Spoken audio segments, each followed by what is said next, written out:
Willie D Live. You're gonna get a lot of calls after this airs, but once people see this, because your story is very interesting. It's compelling, but isn't this more than just about making one mistake or two mistakes or three mistakes?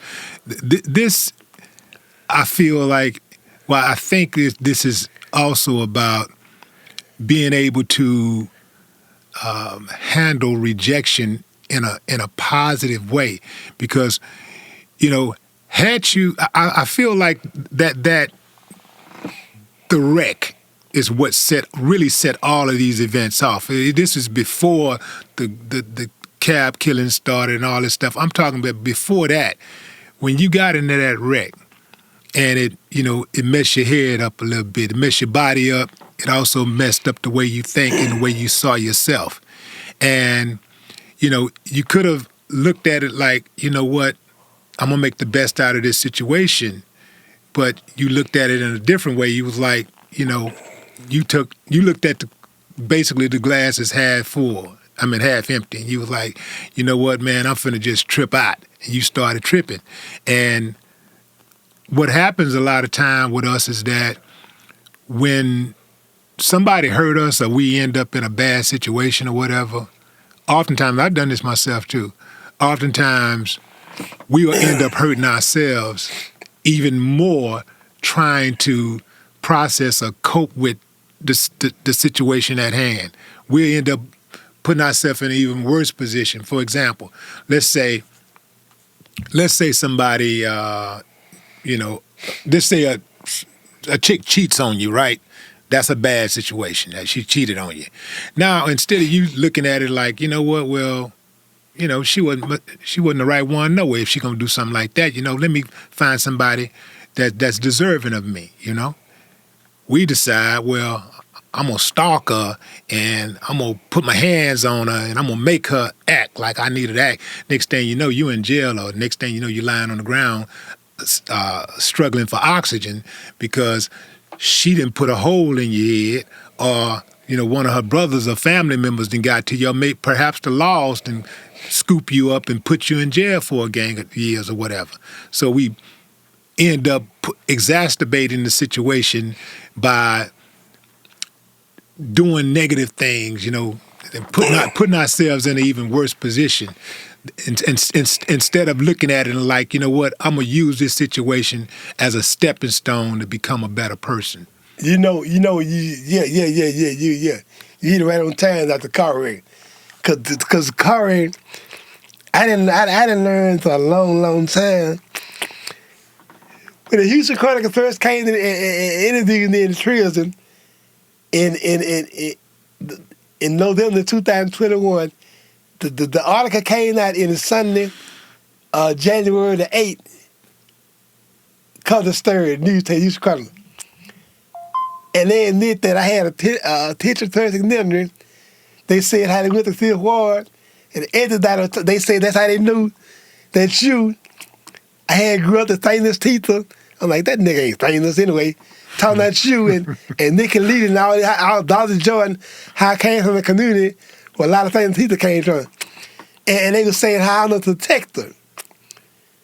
And when you go back to the detector thing,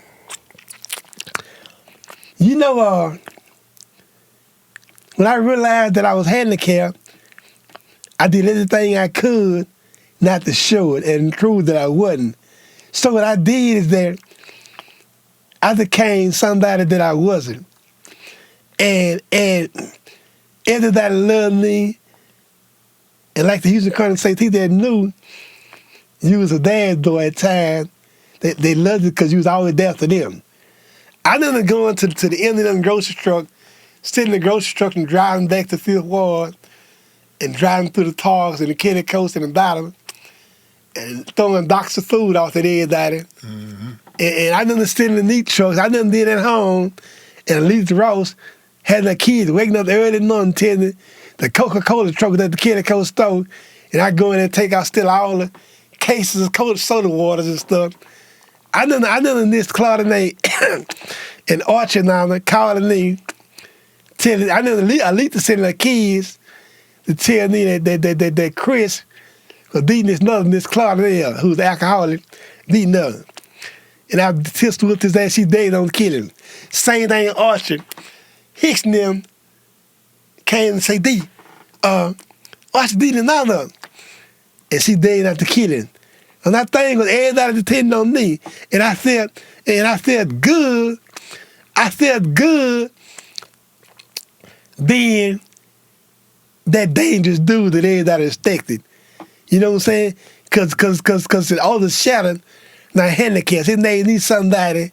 There's no field person in one of no field neighborhoods in the South. And they need to feel good that everybody loved me, and that they looked up to me, and so I didn't feel handicapped. What I did, it brought out a part of me that it was a monster, because it came times to where I need somebody that I couldn't have whooped. And that thing was like, I can't be deep, man. If I can't deep in my hands, I'm coming back, you gone. And that was a bad thing, And so yeah. Hey man, I done had the headaches, migraine headaches, ever since that accident. I went to prison. He just tried to get me help. I need to see the psychs.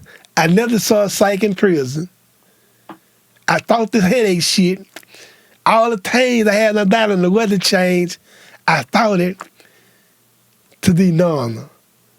And like Doc said, I'm immune to pain. You know what I'm saying? And that's what it was, man. The car wreck, it changed my whole life. I woke up out that corner, and I saw that I wasn't the same person, and I never did see her, sticking to that. You, and quite a few people that was close to me in our childhood. When I got out the hospital, I used to talk like this. Yeah, man. Yeah. So my mouth wouldn't twist up, Yeah. and you would take my hand. And I said, man, you doing the same thing I'm doing. And do yourself. That's what God. And when I became a Christian, I am what I am. You understand? I want kids to see this nonsense that life created, because I don't want them to go there. Because it's easy, man. It's easy, you understand? Mm-hmm. I want kids to see this nonsense that life created, because I allowed life to do this to me. And I can't blame it on Fifth Ward, because like you say, you got Nicky Lee, you got all kind of things that came up and made it a success. So I can't blame it on that. What I blame it on is that making the wrong decisions, man. But to that point, I could have easily still been where you was. And I think, not necessarily. My thing that I cutting you off is that, you know things I did. Murder ain't got no statutation. Mm-hmm. So things I did, they can send me back to the time of death row. And my thing is this here. Even though I thought that it was real, being real, to take somebody's life or this or that, or hurt somebody, it don't. Hey man, you got kids. You got 3-year-old kids that are anointing a kid this a 4-year-old citizen with a gun shot it, and didn't know what the hell he doing. So it don't take no man to take nobody's life. Mm-hmm. It don't take no man to outpower nobody else. You understand? And ain't all of that trying to impress somebody that wants you to be somebody that you ain't. Yeah, I could